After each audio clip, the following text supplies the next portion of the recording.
जिसका केसीसी किसान credit card पर लोन होगा, अगर उसने एमएसपी पर फसल बेची तो सबसे पहले वो आपका लोन वाला पैसा काट लिया जाएगा, बाकी पैसा ही आपके अकाउंट में आएगा।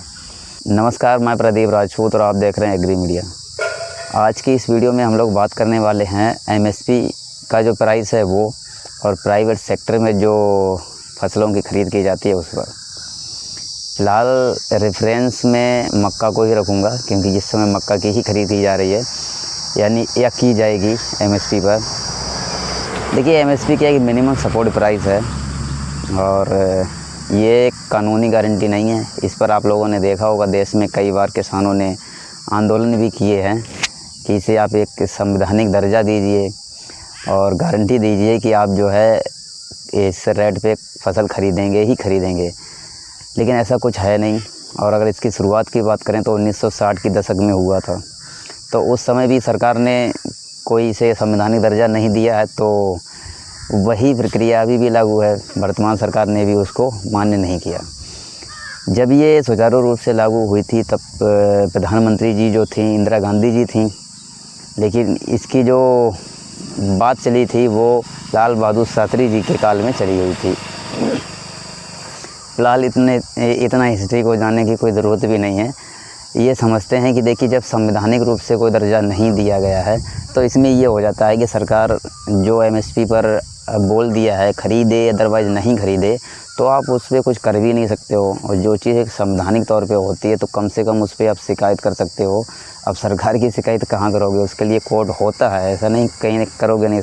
शिकायत हर किसी की होती है, कोर्ट में जाके कर सकते थे। अब जब वो संवैधानिक है ही नहीं तो अब क्या करोगे? आप जहाँ अपनी एमएसपी पर फसल बेचने के लिए जाओगे, एफसीआई वाले बोल देंगे भाई अभी पैकेट नहीं है, या कोई और समस्या बता के आपको टाल देंगे। उनका एक टाइम पीरियड होता है, इतने टाइम पीरियड के अंदर जितने लोगों की खरीद हो गई तो हो गई, अदरवाइज़ कोई बात नहीं। तो कहीं ना कहीं किसानों के लिए गलत बात तो है ही। किसानों के नज़रिए से ये गलत बात है कि एमएसपी पर कोई भी कानूनी गारंटी नहीं है। अब बात करते हैं मक्का का जो एमएसपी है वो 2400 रुपये है, लगभग 2026-27 की सीज़न की बात करें तो। और मक्का अभी मैं फर्रुखाबाद मंडी की अगर बात करूं तो 17 रुपये से लेकर 19 रुपये प्रति कुंटल ख़रीदी जा रही है, और 24 रुपये प्रति कुंटल एमएसपी है। चलिए, मैं माना कि कानूनी गारंटी नहीं है, तो कम से कम ऐसा तो कुछ कीजिए कि प्राइवेट सेक्टर में जो सरकार के द्वारा एमएसपी रेट डिसाइड किया जाता है उससे नीचे पर फसल ना खरीदी जाए। ऐसा भी कुछ नहीं है। एमएसपी लागू करने का जो रीज़न था वो देखो, उस समय 1960 की दशक में भारत भुखमरी से जूझ रहा था, और अनाज वगैरह जो है दूसरे देशों से आयात किए जा रहे थे। तो आपने एक नारा सुना होगा, जय जवान जय किसान, जो कि लाल बहादुर शास्त्री जी का था। तो उसमें इस कंडीशन बहुत बद से बदतर थी देश की, तो प्रमोट करने के लिए ही ये कहा गया था कि भाई आप जो है ज़्यादा से ज़्यादा फसल का उत्पादन कीजिए। रही बात आपकी बेचने की, तो सरकार उसके लिए एक प्रोग्राम चला रही है, इसके तहत आपका फसल खरीद लिया जाएगा, बिचौलियों से भी बच जाओगे। लेकिन वही बात है कि बिचौलियों से तो अभी भी नहीं बच पा रहे। जो आपका एमएसपी रेट है उससे नीचे ही ख़रीदा जा रहा है कि नहीं? और देखो, महंगाई हर चीज़ पे बढ़ रही है, बस सिर्फ किसान की फसल पे ही महंगाई नहीं बढ़ रही है।